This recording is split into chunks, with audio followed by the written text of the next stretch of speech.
Medicina Ecológica.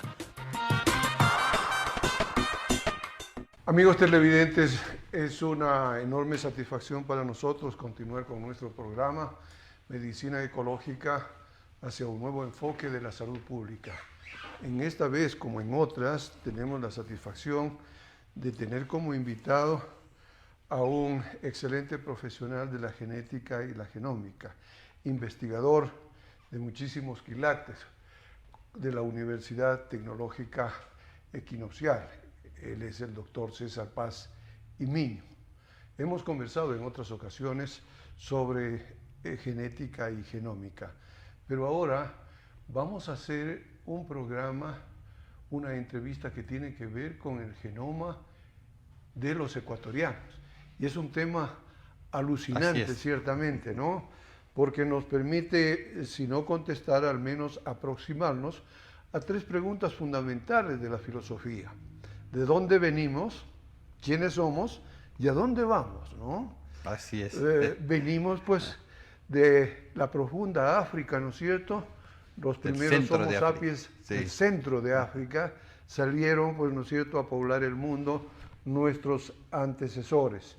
Y se expandieron por todo el mundo, ¿no es cierto?, comenzando por el África, luego por Europa, Asia, hasta pasar por el estrecho de Gibraltar, de Bering hasta América, y poblar toda América y poblar todo el Ecuador.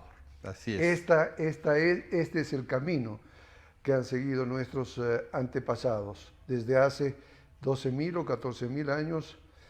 El mismo que salió de la profunda África está presente en el mundo andino. Bien, ¿quiénes somos? Entonces, un grupo extraordinario, ¿no es cierto?, de mestizos, porque desde cuando estuvimos en Europa ya éramos mestizos. Y cuando estuvimos acá, nos volvimos a mezclar y a conformar esa raza cósmica que llama Vasconcelos, el mexicano, ¿no? ¿Y a dónde vamos? Hacia el infinito, hacia el infinito. Pero basta de filosofía y vamos a conversar sobre la cuestión muy concreta, sobre la ciencia generada a partir de las investigaciones que se hacen en la Universidad Tecnológica Equinoccial por un equipo dirigido por César Paz Imiño. Primero, la complejidad de la que estamos hablando tiene que ver con una unidad, diríamos, que se llama gene. ¿Qué es el gene? ¿Cuántos genes tiene una célula?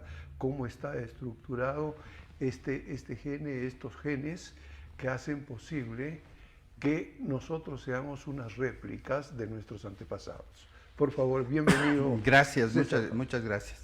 Empiezo diciendo que para estudiar una población puedes hacer varias cosas, desde simplemente estudios geográficos, históricos, lingüísticos, antropológicos, bioquímicos, grupos sanguíneos, por ejemplo, y los del material genético. El material genético es riquísimo en información, lo que está transmitido por el padre y la madre, pero también hay transmisión de características solo por la madre, por ejemplo las mitocondrias, o solo el padre, el cromosoma Y.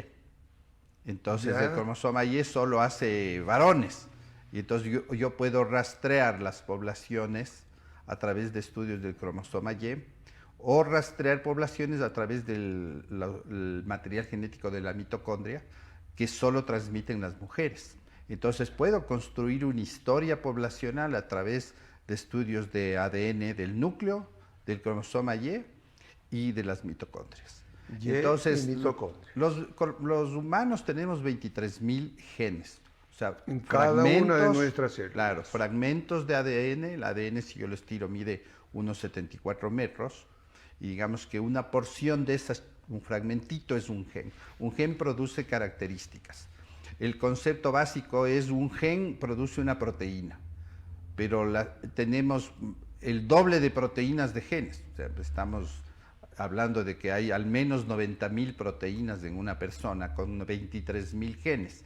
Entonces los genes son más complejos que esta definición, un gen, una proteína, ¿no? Un gen puede producir 2 o 3 proteínas, eso ya sabemos. Ya, perfectamente. Entonces yo puedo tener las características humanas por los genes, pero hay porciones del material genético, que no tienen información, que varían de una persona a otra. Es decir, la puntuación, digamos así, si yo leo un párrafo, tengo puntuación, y estas porciones de material genético que no te dan información, pero que algo te están haciendo ahí, estas regiones que no son informativas, yo las uso para clasificar individuos. Para ponerlo en lenguaje coloquial, no es lo mismo mamita pegaduro que pegaduro mamita. Exactamente. Ya, y eso hace una diferencia enorme. Es decir, el orden, el número, la estructura de cada una de estas proteínas puede, y esta es una de las preguntas sin duda que el público va a apreciar, ¿no es cierto?, que tú nos expliques. Este tipo de modificaciones puede expresarse como una enfermedad rara. Claro, cuando hay alguna, digamos, alteración, una mutación, incluso de fragmentos que normalmente no expresan nada, probablemente estamos enfrentando una enfermedad determinada. Pero se ha escogido justo estos fragmentos que no expresan nada para clasificar a las personas, clasificar las poblaciones. Entonces, estos tienen nombres raros, tienen nombres de STRs, Short Tandem Repeats, tienen nombres como indels, de secuencias de inserción de lesión, el cromosoma Y y sus haplotipos, el ADN mitocondrial y sus haplotipos. Entonces, todo esto nos ha servido para hacer un mapa del origen genético de los ecuatorianos y del mundo. Vamos a hacer una pausa, ¿no es cierto? Porque esta es la parte medular, de tu investigación. ¿Sí? Todos estos antecedentes, los antecedentes, como hemos anotado, antropológicos, los antecedentes de carácter biológico y genético que tú nos has señalado, han permitido que en este momento podamos tener un mapa del genoma de los ecuatorianos. Así es. De los 17 millones de ecuatorianos. O sea, claro, siempre va a ser una estimación, sí, va a ser una aproximación. Digamos, no tienes los recursos para hacer 17 millones de pruebas. Para hacer de los 17 millones de pruebas, no tienes los recursos suficientes. A pesar de que, a propósito de esto, también me gustaría que nos expliques un poquito de cuán compleja fue la secuenciación hace 20 años y ahora ya se la puede hacer en un equipo que creo que vale $1 millón aproximadamente. Nosotros empezamos haciendo estudios de los genes como cuando se hacía revelado de fotos en los laboratorios. Tomabas las fotos de unas gelatinas gigantes que preparabas donde estaban los fragmentos de los genes y eso lo revelabas con plata, como una fotografía. Ahí ibas leyendo las características, las letras de la vida, digamos, adenina, guanina, citosina, timina, y sacabas del genoma de fragmentos chiquitos de los genes. Ahora puedes analizar 1000 letras de una sola y puedes analizar genes completos o hacer ya un set de genes. Puedes analizar 46 secuencias de estas que estamos hablando en una sola vez, en una sola reacción. Formidable. Entonces, claro, cambia totalmente la forma de aproximarse a cómo son digamos, las variantes humanas. Pero no solo que puedes caracterizarlas, sino que también puedes medir el tiempo en que han ido cambiando, lo que se llama el reloj molecular. Entonces yo puedo, a través de las variaciones de estas separaciones de espacios entre palabras, de espacios entre los genes, yo puedo medir cuánto ha pasado entre una generación y otra generación o generaciones de generaciones.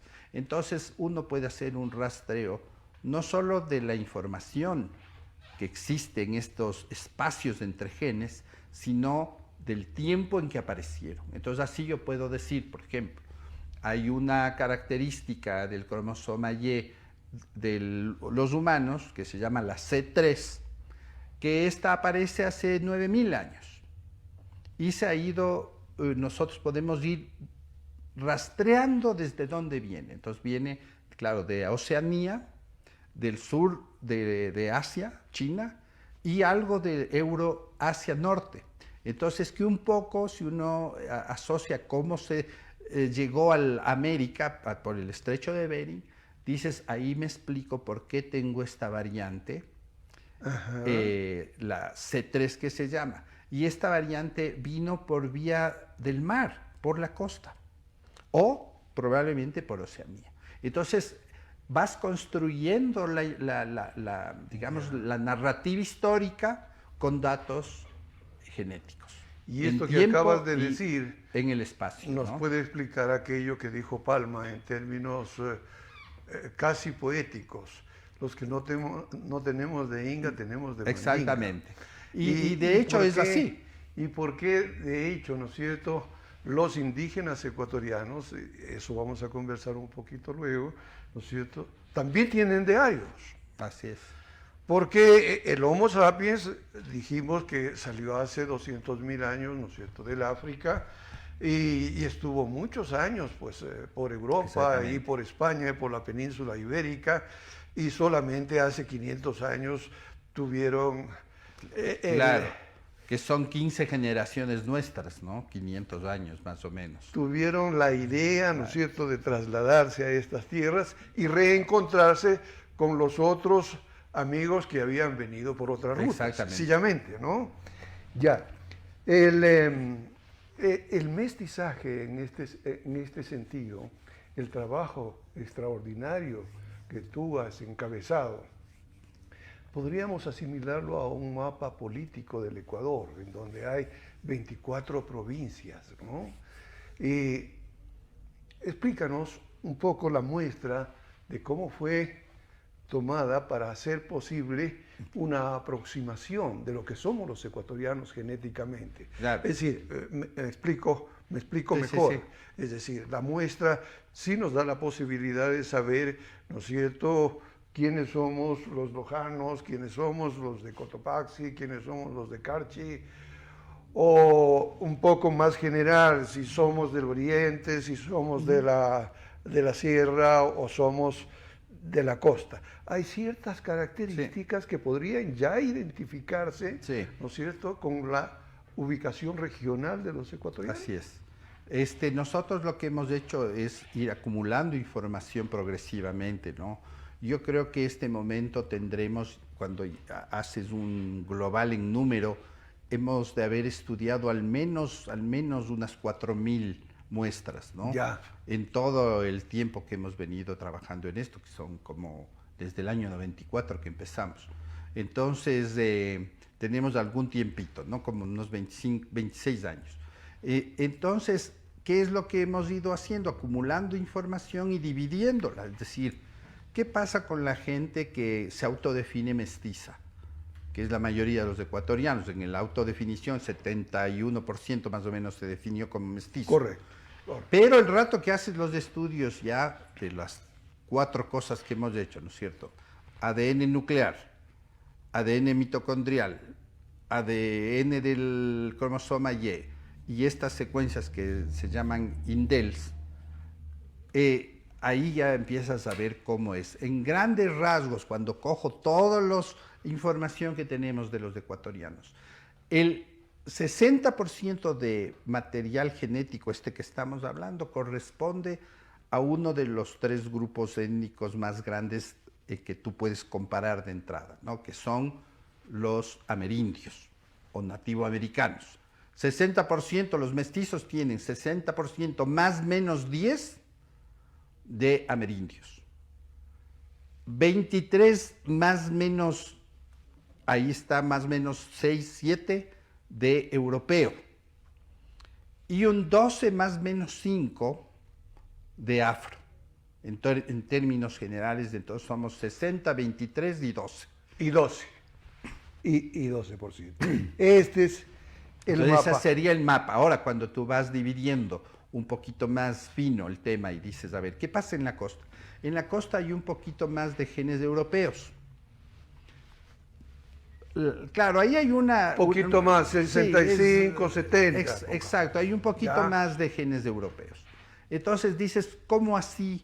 Probablemente porque los tiempos de conquista variaron, el flujo de la población coincide cómo fue la entrada a Ecuador en la conquista, y probablemente eso hace que haya más genes europeos.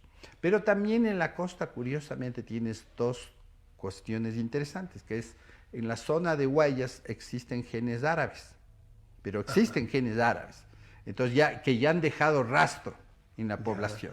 En los cholos de la costa, que para dar un nombre más genérico, ¿no? Y claro, en la parte norte, que es la población afro, que esa población viene a través del tema de intercambio de esclavos, fue una población libre, incluso era un reducto de población negra que iba a Esmeraldas para ser libre.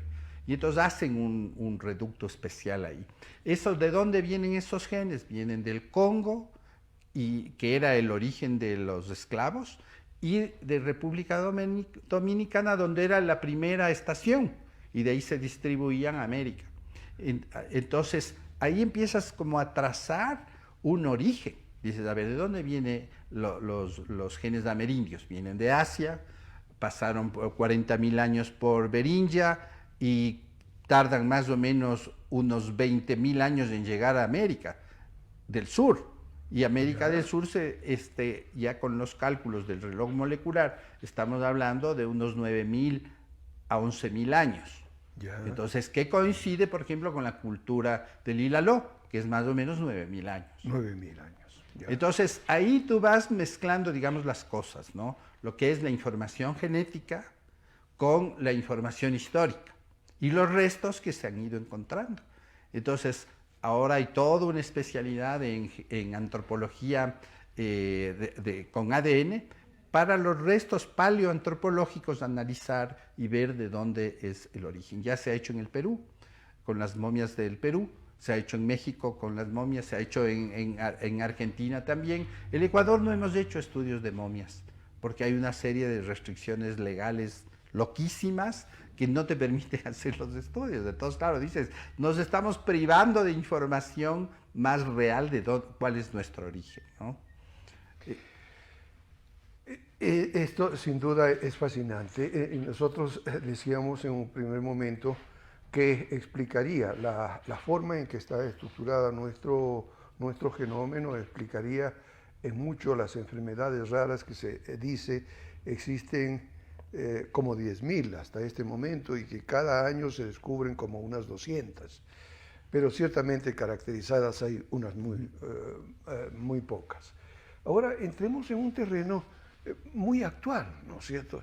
Así como podemos determinar que hay enfermedades raras que se pueden expresar a través, digamos, la configuración genética nuestra puede expresarse con enfermedades raras, nuestra configuración genética pueden explicar la mayor o menor probabilidad de infectarnos con la COVID, por ejemplo. Sí. Bien. Justamente has topado un tema que a mí me gusta profundizar, ¿no? El hecho de saber tus genes o de dónde provienen no tiene importancia para nada. O sea, dices, tengo más, tengo menos, no importa a nadie. Exacto. Al final somos una sola raza, la raza humana, que tiene diferentes colores, pero es la misma. No es ni más inteligente ni menos inteligente el que vive aquí o vive acá. Eso es un origen un poco más socioeconómico, ¿no es cierto? Histórico diferente, pero en esencia somos los mismos. Ahora, ¿de qué sirve estudiar la ancestría? ¿De qué sirve clasificar genéticamente a las personas? Eso sirve el momento que tú lo relacionas con enfermedad. Entonces ahí empiezas a decir, claro, sí, los ecuatorianos, como no perciben el sabor salado lo suficiente, necesitas más cantidad de sabor salado, tienen más propensión a hipertensión. Necesitas más sal. Dices, ¿Qué pasa con la intolerancia a la lactosa? Si tengo más genes europeos, soy más tolerante a la lactosa. Si tengo más genes amerindios, soy menos tolerante. ¿Qué pasa con el linfoma? El linfoma, si tienes genes indígenas, tienes un tipo de linfoma que es más benigno, el folicular, que el difuso. Y entonces ahí empieza a tener sentido el clasificar a las personas. Entonces estudias el retinoblastoma y encuentras que hay mutaciones nuevas en la población mestiza y en la indígena. Estudias la Corea de Huntington y empiezas a ver que si tengo el tamaño del gen de la Corea varía en los diferentes grupos étnicos. Entonces empiezas también a asociar con la patología, con la enfermedad. El que ahí valor tiene de sentido. uso de la investigación, Exacto, realmente. exacto, ahí sí es tiene muy trascendente. ¿no es Entonces, cierto? en el tema del COVID, ¿qué es lo que ocurre? Primera cosa que se dice es el COVID tiene susceptibilidad en grupo sanguíneo A. Resulta que en el Ecuador el grupo A es menos frecuente y el más frecuente es el grupo O. Y el rato que haces tú ya la estadística de lo que está ocurriendo, resulta que el grupo 0 en el Ecuador es donde más pacientes tienes. Entonces se rompe un poco ese criterio que hemos tenido antes, del grupo A versus el grupo 0. Ya. Entonces ahí tiene importancia, ¿no? Ahí tiene importancia la vulnerabilidad. Es decir, hay características genéticas que te hacen más vulnerable o menos vulnerable. Eso ya está probado. Fantástico, fantástico realmente. Esto naturalmente nos llevaría un montón de entrevistas, ¿no es cierto?, dilucidarlo. Pero vamos a seguir, te comprometo. Gracias, sí, hay datos muy curiosos, para ¿no? continuar Y sobre todo el hablando COVID sobre también. esto. Pero decíamos al inicio, ¿no es cierto?, nos aproximamos a las 3 preguntas fundamentales de la filosofía. De dónde venimos, quiénes somos y a dónde vamos, ¿no? Venimos de la profunda África, ¿no es cierto?, y comenzamos a caminar. Así es. Hace 200.000 años hasta llegar a lo que es el Ecuador, a lo que es América. ¿Quiénes somos? Mestizos de todos los colores. ¿Y a dónde vamos? Ya decíamos. A mezclarnos más. A mezclarnos más, al infinito, a seguir evolucionando. Sí, exactamente. Hasta el infinito. Muchas gracias nuevamente, mi estimado César, y a ustedes, amigos televidentes, por su amable atención.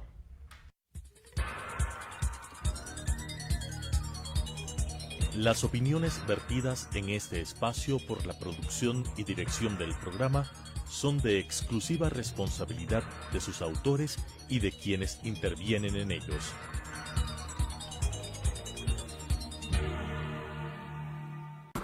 Telesucesos Canal 29 UHF presentó Medicina Ecológica, un nuevo enfoque de la salud pública diseñado especialmente para mejorar la salud de todos los habitantes en armonía con la naturaleza.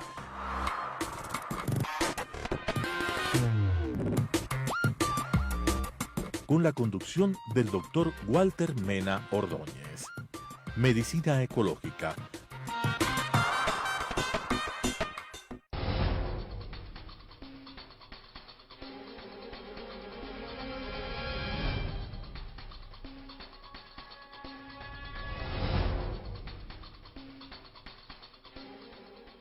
Atienda. Todos los días avisos clasificados gratuitos. Sintonice Telesucesos en Canal 29 UHF. Al inicio de cada programa, un segmento de 5 minutos. En el transcurso del día, dentro de